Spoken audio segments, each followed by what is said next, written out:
উজানের পানির চাপ ও মেঘনার তীব্র স্রোতে ভোলার ইলিশা লঞ্চ ও ফেরিঘাট এলাকায় ব্যাপক ভাঙন শুরু হয়েছে।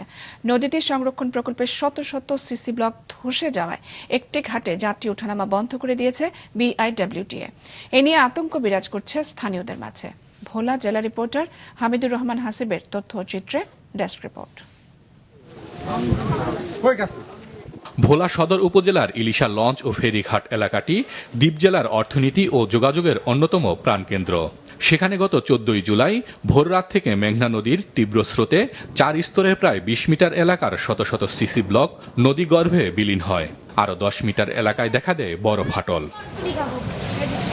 সিসি ব্লক ধসে পল্টন বিচ্ছিন্ন হয়ে যাওয়ায় লঞ্চ ঘাট দিয়ে যাত্রী ওঠানামা বন্ধ রয়েছে।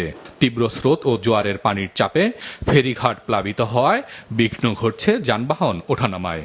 এখানে অনেক স্রোতের কারণে বলক ডাইবে গেছে, যে বলক সব পানির মধ্যে ধসে গেছে। বলক তো দিতে নাই, তো এখন কিভাবে করবে? ফেরি বেরবে কিভাবে বা লঞ্চ বেরবে কিভাবে? ভোলা শহর রক্ষা বাঁধ ও বেড়ি বাঁধ ভাঙন কবলিত এলাকা থেকে মাত্র 20 মিটার দূরে। এখনই পদক্ষেপ না নিলে যে কোনো মুহূর্তে ভাঙন পৌঁছে যেতে পারে সেখানে।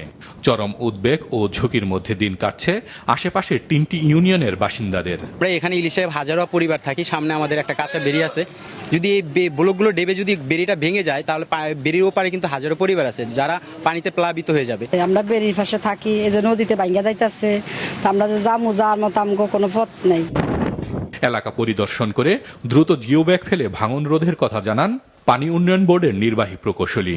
এটা ঝুঁকিপূর্ণ এবং যে কোনো সময় একটা দুর্ঘটনা করতে পারে। এর প্রেক্ষিতে আমরা বিআইডব্লিউটি এবং জেলা প্রশাসনকে অবহিত করেছি এবং ওনারাও আন্তরিকভাবে সহযোগিতায় দ্রুততম সময়ে এখানে লঞ্চ ঘাটটি বন্ধ করে অন্যত্র সরাইয়ে স্থানান্তর করা হয়েছে।